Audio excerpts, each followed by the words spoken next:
the role of art schools anywhere is to create good thinkers, thinkers that are different to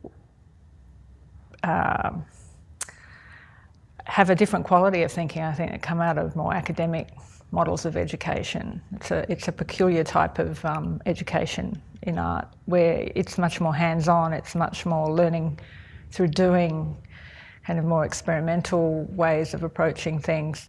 It's also such a broad spectrum of disciplines that get kind of absorbed into it. I guess it draws from all sorts of things, from science to geology to maths to painting to sculpture, but somehow there's a mix there that just doesn't happen in other disciplines of knowledge. I think the approach to teaching at SCA grew out of its beginnings as a more conceptual art school in the late 70s, and through that it became a place where there was sort of an emphasis on the idea, and that the student was encouraged to come up with ideas and then find the mediums to best create or channel or express that idea, so that the skills that were born out of that and were very particular, the expertise that kind of those ideas might generate were sort of original, often quite radical, groundbreaking sort of forms and techniques and things. And also it's less wasteful in some ways, because you've got to come up with things rather than carrying around a lot of baggage of unnecessary materials, tools or equipment. You sort of kind of have a precise reason to do something. It's also very studio-based practice. So again, testing out ideas, testing out things in a practical way, in a studio situation is a way of learning that is just unrivaled. You can't do that in other situations. You can't do it necessarily at a computer or at a blackboard, as opposed to sort of 500 bums on seats in a business school, one-to-one teaching it with a big floor area. It seems extravagant, but it's a very profound education you get in that 3 years. It's something that has deep repercussions into the society around it, I think. The sort of lack of belief and support in tertiary art education is impacting on art practice, in that, we're all feeling pretty devalued right now after various, funding cuts, tertiary, TAFE cuts, all that. It just has a huge impact on art practice. I think people, I know in Sydney, are really struggling. Artists here are really struggling now. I think a lot of us are prepared to get up every day and work for nothing.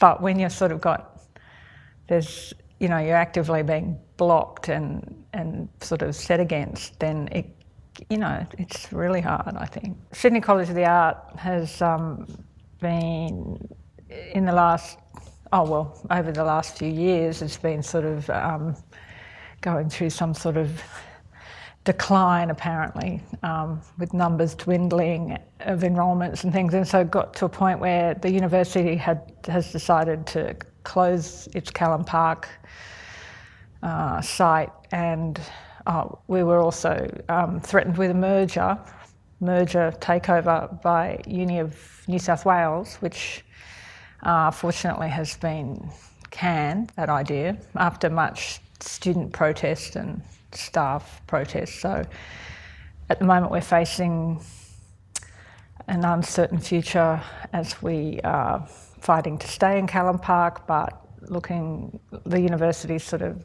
saying we have to move to main campus, which would diminish us considerably, and it's a very uncertain future.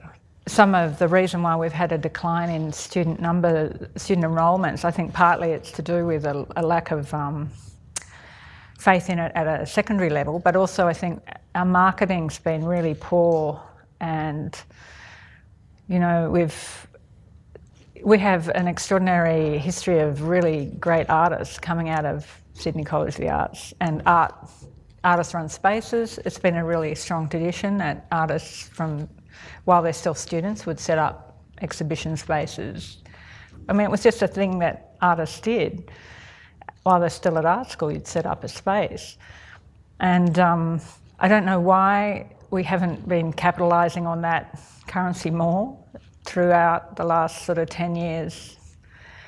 You know, I don't know whether it's been an intentional sort of slow deterioration of the college so that we'd be a sort of smaller corpse to bury, or it's just, you know, chaos, you know, it's just sort of chaotic mismanagement. But I think we could really become a really, you know, thriving art school again. I think it's always problematic too when you're sort of married to an institution that requires certain ways of measuring their knowledge against the way we produce knowledge, and it's such diametrically opposed disciplines that it's very hard to kind of fit in. We're a bit of the fish in the machine, and it would be better, I think, for the university if we were allowed to be more of a fish in the machine and just be ourselves, be true to ourselves, not have to do the kind of key point indicators and the sort of HDs and the credits and the distinctions. They kind of just don't function. They're kind of irrelevant to the way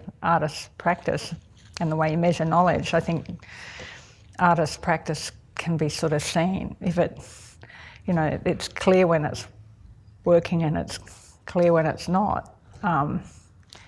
But you can't, but it's different to each person that's viewing it and to each person that's making the work. So it's not an easy thing to quantify. You know, if they just give us a framework to be free in, then they would see us at our best. We give back what we can do in the most excellent way.